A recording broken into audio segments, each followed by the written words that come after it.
ओम नमो वासुदेवाय नमः। हरे कृष्ण कृष्ण कृष्ण हरे हरे, हरे राम राम राम हरे हरे।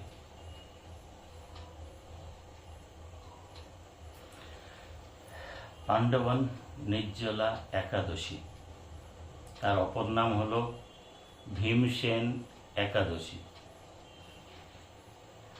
आज के আমরা পাণ্ডবন নির্জলা একাদশী এবং ভীমসেন একাদশী কেমন পালন করা চাই এবং তার মহত্বটা কি সেইটার ব্যাপারে একটু বিস্তারিতভাবে আপনাদেরকে বলবো এবং আপনারা শ্রবণ করুন।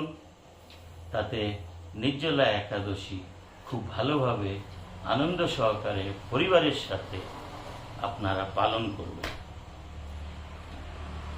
এই একাদশীর वैष्णव एकादशी समय हलो 18 तारीख मंगलवार दिन सकाल 5:30 থেকে 19 तारीख 5:30 पर्यन्त। पालन करार टाइम 5:30 থেকে 7:30। আপনারা যা কিছু মিষ্টি ফল ঠাকুরকে নিবেদিত করেছেন সেইটাই পরের দিন 5:30 থেকে 7:30 মধ্যে পালন করবেন। ভক্তজন, আপনারা সবাই জানেন হয়তো ভীমসেন একাদশীর নাম কেন পড়েছে। আপনারা হয়তো জানেন, তাও আমি একটু বলতেছি আপনাদেরকে ভীমসেন একাদশীর নাম কেন পড়েছে। মহারাজ যুধিষ্ঠির মাধবকে বললেন, মাধব, জ্যৈষ্ঠ মাসের পাণ্ডবন নির্জলা একাদশী মহত্বটা কি একটু বিস্তারিত বল। তখন শ্রী ঋষি ব্যাসদেবজি বলেন, ব্যাসদেবজিকে বলেন, মাধব, যে এইটার ব্যাপারে বিস্তৃত তুমি বলো। তখন ব্যাসদেবজি বললেন, জ্যৈষ্ঠ মাসের শুক্লপক্ষের একাদশীকে পাণ্ডবন নির্জলা একাদশী বলা হয়। এই নির্জলার অর্থ জল গ্রহণ করা যাবে না। আর বিষ্ণু ঠাকুরের পূজা করবেন, নাম কীর্তন করবেন, হরির নাম করবেন। এই করেই পুরো দিনটা কাটাতে হবে। অন্ন গ্রহণ তো মোটেও করা যাবে না, সাথে জল গ্রহণও করতে পারবেন না। তো পাশে ভীমসেন দাঁড়িয়েছিলেন। সে এই কথা শুনে সে গাছের পাতার মতন থরথর থরথর করে কাঁপতে লাগলো। বলে, আমার মা, দাদা, ভাই সবাই একাদশী পালন করে, সবাই উপবাস থাকে, কিন্তু আমি এক বেলাও না খেয়ে থাকতে পারি না। তো মহর্ষি, আপনি আমাকে এমন একটা একাদশীর কথা বলেন যাতে এই একাদশীটা করলে আমি বৈকুণ্ঠ ধাম যেতে পারি। তখন ব্যাসদেবজি বললেন, তোমাকে জ্যৈষ্ঠ মাসের শুক্লপক্ষের নির্জলা একাদশী পালন করতে হবে। তাহলে গিয়ে তুমি 24টা একাদশীর থেকেই একটা একাদশী করলেই তুমি বৈকুণ্ঠ যেতে পারবে। আর বাকি বছরে 23টা একাদশী না করলেও তুমি বৈকুণ্ঠ যেতে পারবে, সব পুণ্য তুমি অর্জন করতে পারবে। কিন্তু এতে আজীবনের দোষ নাই। আজীবন মানে জানেন, যেরকম মুখে জল নিয়ে কুলকুলু করে ফেলে দাও, এর কোনো দোষ নাই। আর যদি তৃষ্ণা পায় তাহলে ওং নারায়ণায় নমঃ, ওং ওঙ্কারেশ্বর নমঃ বলে 1 চামচ জল নেই। এরকম ভাবে তোমাকে উপবাস থেকে বিষ্ণু ঠাকুরের পূজা করে তোমাকে দিন কাটাতে হবে এবং একাদশী ব্রত পালন করতে হবে। এই শুনে ভীমসেন উপবাস রাখলেন, নির্জলা একাদশী পালন করলেন, এবং এই জন্য এই একাদশীর নাম ভীমসেন একাদশীও বলা হয়।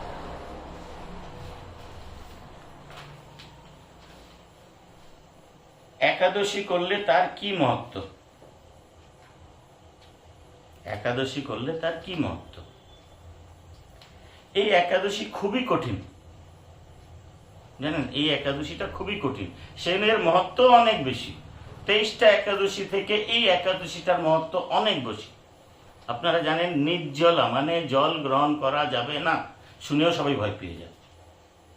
কিন্তু এটাকে মনে ভয় করবেন না, আমি পুরো ডিটেলে আপনাদেরকে বুঝাবো যে কেমন করতে হবে, কি করতে হবে, কি নিয়ম পালা চাই, সবকিছু। সবথেকে প্রথমে আপনি আপনার ঘরের স্বামী, স্ত্রী, মা, বাবা, ছেলে, মেয়ে সবাইকে নিয়ে এই একাদশীটা পালন করুন। জানি আপনার স্বামী অনেকজন, আরে ওটা করলে কি হবে, এ হবে, ও হবে, মাথায় একটু হাত টাত বুলিয়ে দেবেন, একটু ভালো মতন বুঝিয়ে দেবেন যে করো না, কি হয়েছে।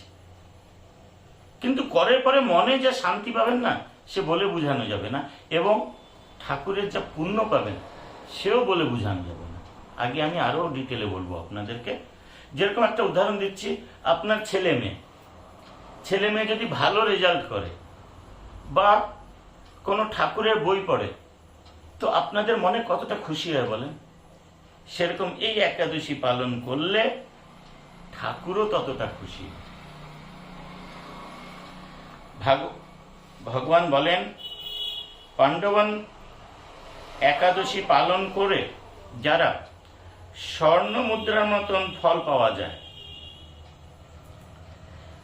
যমরাজ কোনো সময় তার কাছে আসতেও পারে না। যমরাজ কোনো সময় তার কাছে আসতেও পারে না। মরার সময় যে আপনারা শুনেছেন তো, যমরাজ এসে নিয়ে যাবে, বিষ্ণুদূত এসে নিয়ে যাবে। এই একাদশী যদি পালন করেন, ভগবান নিজে বলেছেন যে পুষ্পক রথে বিমান করে আপনার আত্মাকে নিয়ে বৈকুণ্ঠ ধাম যাবেন। এর চেয়ে ভালো আর কিছু চাই আপনাদেরকে? বলেন। এই একটা একাদশী, নির্জলা ব্রত একাদশী। আরো দ্বিতীয় কথা, এই একাদশীতে আপনি যে কোনো ভালো কাজ করবেন তার 100 গুণ বেশি লাভ পাবেন। যেরকম আপনাকে উদাহরণ দিচ্ছি, রোজ দিন আপনি একটা মালা করেন, 2টা মালা করেন, আপনি চুপ হয়ে যান। আজকের দিনে যদি একটা মালার করেন তো ভেবে নেবেন 100টা মালা হয়েছে। 100টা মালার পুণ্য পাবেন আপনি। কয়টা মালার? 100টা মালার। সেরকম আজকে কাউকে 1 টাকা দান করলে আপনি 100 টাকা দান করার পুণ্য পাবেন আজকের দিনে। এত ভালো দিন আপনারা কোনো সময় হাতছাড়া করবেন না, আমি বারবার বলতেছি। এবং 7 পুরুষের উদ্ধার হয় এই একটা একাদশী করলে। গত 7 পুরুষে কি কি আপনারাদের কি হয়েছে আপনিও জানেন না, কেউ জানে না, কিন্তু উপরে আপনার খাতা লেখা হচ্ছে, তাতে সব লেখা আছে। সেই 7 পুরুষের উদ্ধার হয়। ভগবান এও বলেন সব রকমের দোষ দূর হয়, যেরকম বাস্তু দোষ, নজর দোষ, গৃহ দোষ, এরকম সব রকমের দোষ দূর হয়। দরিদ্রতা দূর হয়, ঠিক আছে? পাণ্ডবন একাদশী পালন করার সংকল্প, এটা কিন্তু বিশেষ কথা। এই জিনিসটা সবসময় নিয়ে চলবেন। কোনো একটা কাজ করার আগে সংকল্প না হয়।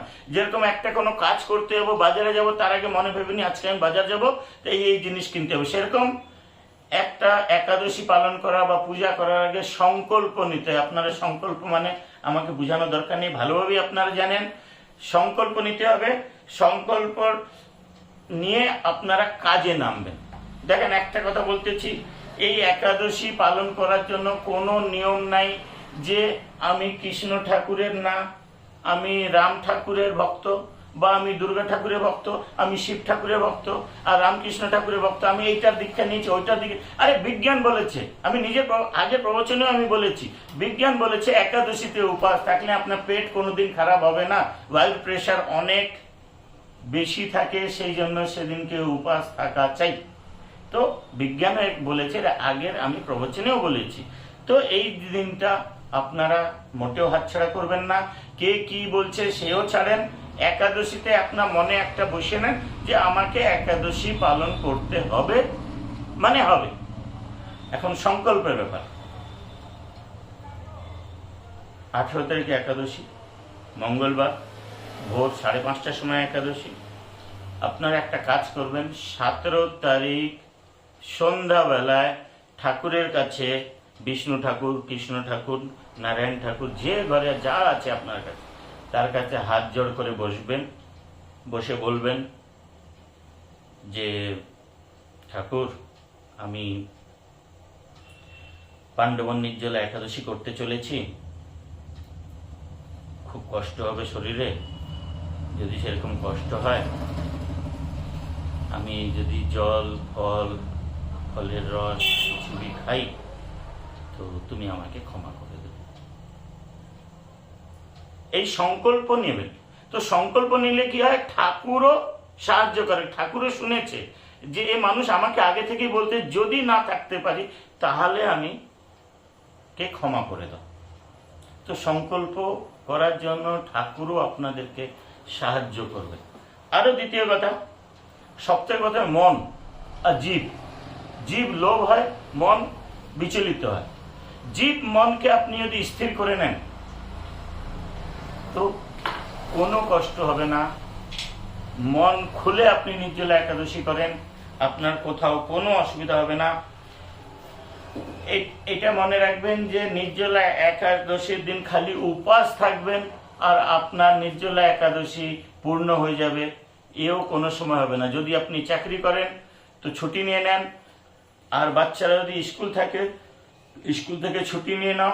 ঘরে গৃহস্থী, ঘরে কোনো রান্না বান্না তো হবেই না, সব নিশ্চিন্ত হবে। এবং আশেপাশের লোকও যদি আরো জড়িত হয় তো আরো ভালো। সবাই মিলে একসাথে করে কীর্তন করবেন, মালা জপ করবেন, হরি নাম করবেন, এই করে করে পুরো দিন কাটাবেন। আর বিষ্ণু ঠাকুরের পূজা করবেন। একটা জিনিস পূজার সময় সব সময় মনে করবেন, নেক্সট প্রবচনে আমি বলেছি, ঠাকুরের প্রিয় রং হলো হলুদ। আপনারাও হলুদ রং করবেন জামা কাপড়, এবং ঠাকুরকেও হলুদ কাপড় পরাবেন, এবং হলুদ কাপড়ে আসন বিছাবেন। তো হলুদ রঙের ফুল নিবেদিত করবেন, হলুদ রঙের ফল মিষ্টিও নিবেদিত করবেন। হলুদ কালার হলো ঠাকুরের প্রিয়। তো এই জিনিসটা সবসময় মনে করে রাখবেন। কালো আর নীল, এই দুইটা জিনিস জানি কোনো সময় ঠাকুরকে নিবেদিত না করা হয়। কৃষ্ণ ঠাকুরের অপোজিট এটা। বারবার বলতেছি, কালো আর নীল কাপড় আপনারাও সেদিনকে পরবেন না। ভক্তি সহকারে পূজা করেন আর ঠাকুরকে ভোগ নিবেদিত করেন।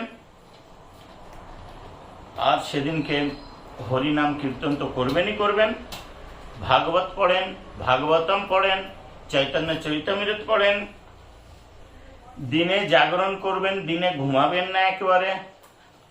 আর যদি রাত্রেবেলায় একটা পাঠও যদি ভাগবতমের পাঠ পড়েন, 3 পুরুষের উদ্ধার হবে। একটা শ্লোক, একটা ব্যাখ্যান যদি পড়া হয় ভাগবতমের, তো 3 পুরুষের উদ্ধার হবে। তো এরকম ভাবে পুরো রাত কাটান আপনারা। রাতও জাগরণ করতে হবে। আর যদি ঘুম পায় তাহলে আর কি করা যায়, ঘুমিয়ে নেবেন, ঠাকুরের কাছেই ঘুমিয়ে যাবেন। আবার ঘুম ভেঙে গেল, আবার উঠে কীর্তন করা শুরু করবেন, ঠাকুরের নামে খেলা করবেন। কৃষ্ণ লীলা, তুই গল্প একটা শোনা, আমি একটা গল্প শোনাই, ও একটা গল্প শোনা, এরকম করে করে নিজেরা আনন্দ সহকারে 20-25 জন একসাথে হয়ে যাবে। তো ঘুম কোথায় যাবে কোনো ঠিকানাই থাকবে না। এর চেয়ে বেশি আর কি বুঝাবো আপনাদেরকে। তো রাত কাটান, যেরকম ভাবে কাটাতে পারে কাটান। আর ভোর 5:30টার সময় আপনারা, 5:30 থেকে 7:30টার মধ্যে আপনারা উপাস ভাঙেন, পালন করেন। যেই জিনিসটা আপনারা ঠাকুরকে দিয়েছেন, ফল মিষ্টি, সেই জিনিসটা আপনারা খেয়ে সেটা কমপ্লিট করে। হ্যাঁ, এই জিনিসটা শুনলে আপনারা খুবই ভালো লাগবে আপনাদেরকে। নির্জলা যদি না থাকতে পারেন তাহলে কি করা চাই সেটার উপরে একটুখানি আপনাদেরকে বলে দিচ্ছি। ভগবানের কাছে সবথেকে প্রথমে সংকল্প তো করেছেন। আমরা কলিযুগে আছি, তো হরে কৃষ্ণ মন্ত্র আমাদের কাছে সবসময় থাকা চাই। কোনো ভুল কাজ ভালো কাজ করার সময় হরে কৃষ্ণ মন্ত্র জাপ করা চাই। আপনারা জল কোনো পিতলের বাসন বা কাঁসার বাসন বা মাটির বাসনে বা রূপার বাসনে ভরে রেখে দেন। কার কখন কি অসুবিধা হয়, শরীর খারাপও হতে পারে, তো যখন শরীর খারাপ হতে থাকবে 108 বার হরে কৃষ্ণর মন্ত্র জপ করবেন। জপ করে 1 গ্লাস জল নেবেন। তারপরেও যদি না হয় তো 1 গ্লাস জল খাবেন। তারপরেও যদি শরীর খারাপ হয় তো ফল খাবেন। তারপরেও যদি না হয় তো ফলের জুস খাবেন। তারপরেও যদি না পারেন তো ছানা খাবেন। আর ডায়াবেটিস রোগীদের জন্য বলে দিচ্ছি, তারা যদি এই উপাস রাখতে চায় তাদের খাওয়ার পরে ওষুধ খেতে হবে। তো কাঁচা সবজিকে ফুটিয়ে বিনা নুনে সেটা খেতে পারে আর তারপরে ওষুধ খেতে পারে। একটা জিনিস বারবার বলতেছি, আমোচনের কোনো দোষ নাই। আমোচনের কোনো দোষ নাই। আমোচন করলে কি হয়, যে গলা শুকায়, মুখ শুকায়, সেইটা থেকে তৃপ্তি পাওয়া যায়। বারবার আমোচন করেন, কোনো অসুবিধা নেই। দিনে 3 বার স্নান করেন। ভোরবেলায় 1 বার স্নান করেন, তার মধ্যে একটু গঙ্গা জল মিলিয়ে নেন আর গঙ্গা করে স্নান করে নেন। যদি আপনার পাশে কোথাও নদী, সমুদ্র, পুকুর যদি থাকে তো খুব ভালো, সকালে উঠে স্নান করে নেবেন। দুপুরে শরীর গরম হয়ে যাবে, কেননা জল তো খাচ্ছেন না। দুপুরে 1 বার স্নান করে নেন, সন্ধ্যাবেলায় 1 বার স্নান করে নেন। আর আপনি 108 বার মন্ত্র বলে ডাব, আম, ফলের জুস খান। দুধ জাতীয় জিনিস কিছু भी খেতে পারেন। এও সব বলে দিলাম। আপনি সংকল্প নেবেন অবশ্য, দেখবেন আপনার মন এত পবিত্র হয়ে যাবে, নিজে মন থেকে একটা খুশি লাগবে যে আমি এই একাদশী ব্রত, নির্জলা একাদশী ব্রত পালন করলাম। এতে মন একেবারে নিজে আপনার নিজের আত্মবিশ্বাস এসে যাবে যে আমি নির্জলা একাদশী ব্রত করেছি। ঠাকুরও খুশি হবে, আপনি নিজে খুশি, মানে সবাই খুশি। একাদশীর দিন চেষ্টা করবেন কাউকে কিছু भी দান করবেন, তো খুবই পুণ্য পাবেন আপনি। আর ভগবান এও বলেন, জ্যৈষ্ঠ মাসে পাণ্ডবান নির্জলা একাদশী এই জন্য রাখা হয়েছে এত গরমের মধ্যে, যে জলের মহত্বটা বুঝুক।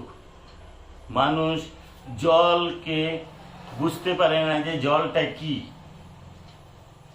সেদিনকে যদি জল না খাওয়া হয় তো তার মহত্বটা বোঝা যাবে যে জলের মহত্বটা কি। সেই জন্য পাণ্ডবান একাদশী জ্যৈষ্ঠ মাসে রাখা হয়েছে।